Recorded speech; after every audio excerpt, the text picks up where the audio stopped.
Alhamdulillah, pada malam ini kita sudah menyelesaikan rangkaian panjang pembahasan tata tertib DPRK Banda Aceh sejak awal pelantikan kita, dan berkat dukungan kerjasama yang sangat baik dari seluruh anggota DPRK, kita telah mengesahkan peraturan tata tertib atau tatib DPRK Banda Aceh periode 2019-2024.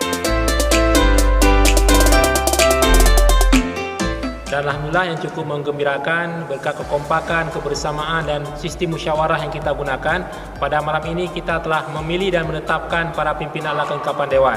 Komisi 1 yaitu Bapak Ketuanya Bapak Musriyadi dari fraksi PAN, Komisi 2 Bapak Ayub Bukhari dari fraksi Partai Demokrat, Komisi 3 Bapak T.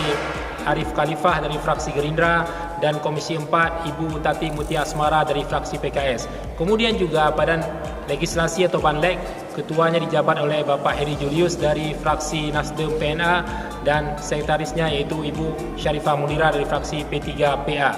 Dan Badan Kehormatan Dewan, ketuanya dijabat oleh Bapak Iskandar Mahmud SH dari fraksi Demokrat dari unsur Partai Golkar, dan Wakil Ketua Bapak T. Hendra Budiansyah dari PA fraksi P3PA, dan anggotanya Bapak Tengku Muhammad dari fraksi PKS. Ini menunjukkan kebersamaan kita semua sehingga semua fraksi, ke-6 fraksi yang ada di DPRK Banda Aceh mendapatkan posisi sebagai pimpinan kelengkapan. Tentu saya sebagai Ketua DPRK Banda Aceh menyampaikan ucapan selamat, apresiasi dan penghargaan kepada seluruh anggota DPRK Banda Aceh dan juga kepada pimpinan fraksi dan kepada semua partai yang memiliki kursi di DPRK Banda Aceh, sehingga harapannya dengan kekompakan, kebersamaan kita, insya Allah DPRK Banda Aceh ke depan akan lebih kuat.